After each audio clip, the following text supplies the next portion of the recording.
Bonjour tout le monde, on va continuer aujourd'hui avec cette 17e partie, notre sujet sur le monologue du miroir. On a parlé la dernière fois sur l'être humain en tant que miroir. Alors j'ai dit que je peux être mon propre miroir dans le moment où je juge les autres à travers moi-même. S'ils sont comme moi, c'est bien. S'ils ne sont pas comme moi, alors ils sont différents. En plus, je peux être, dans le deuxième cas, je peux être un miroir dans le sens où les autres veulent être comme moi. Dans ce cas, je suis leur miroir. Je suis mon propre miroir et je peux être le miroir des autres.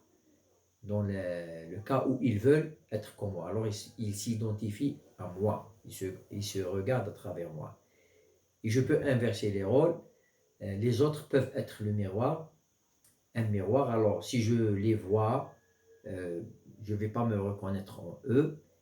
Dans ce cas, ils ne sont pas comme moi. Mais je peux les voir, puis ils sont comme moi. Alors, ils sont comme moi.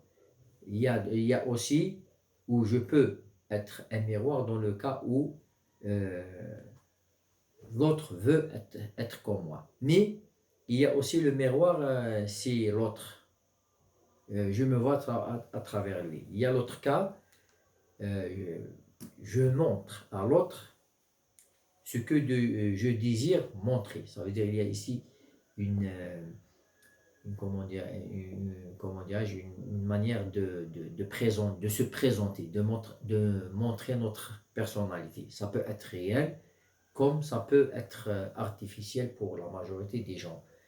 C'est comme un acteur de cinéma qui joue un rôle. La majorité des gens euh, jouent des rôles dans la vie quotidienne.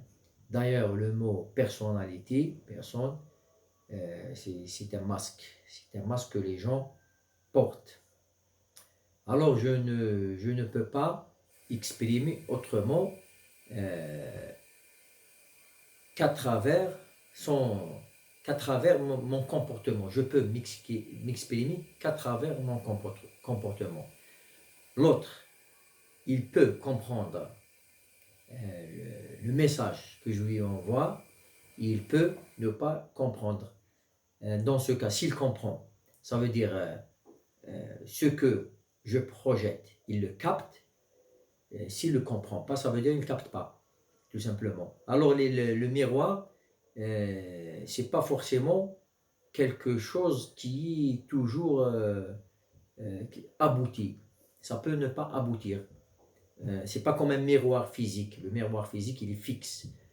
Quand on voit l'image, c'est une photocopie à 100%, il n'y a rien de changé. Mais les miroirs humains changent parce que en nous-mêmes, il y a ce qu'on appelle notre psychique, qui est insaisissable, qui est très profond. Même nous, des fois, on ne peut pas se comprendre. Même nous. Des fois, on se voit dans le miroir et on ne se reconnaît pas. Pourquoi? Parce que notre état d'âme n'est pas vraiment avec nous-mêmes. On est ailleurs. C'est comme quelqu'un qui pense à quelque chose qui le dépasse. Alors il est hypnotisé, il est en extase, il s'envole, il n'est pas avec lui-même. En ce moment-là, même si vous lui mettez un miroir en face de lui, il ne va pas se voir, tout simplement parce qu'il n'est pas avec lui-même.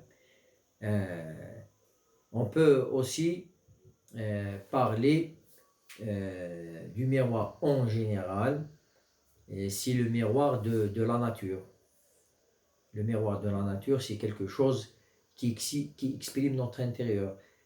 Si notre intérieur est paisible, on voit la nature bien paisible et belle, tout va bien. Mais si notre intérieur n'est pas bien, il est bouleversé, il est occupé par quelque chose, même une très belle journée ne va pas être une très belle journée parce que elle ne va pas se refléter sur nous-mêmes. Et à la prochaine. J'espère que vous avez bien apprécié cet épisode.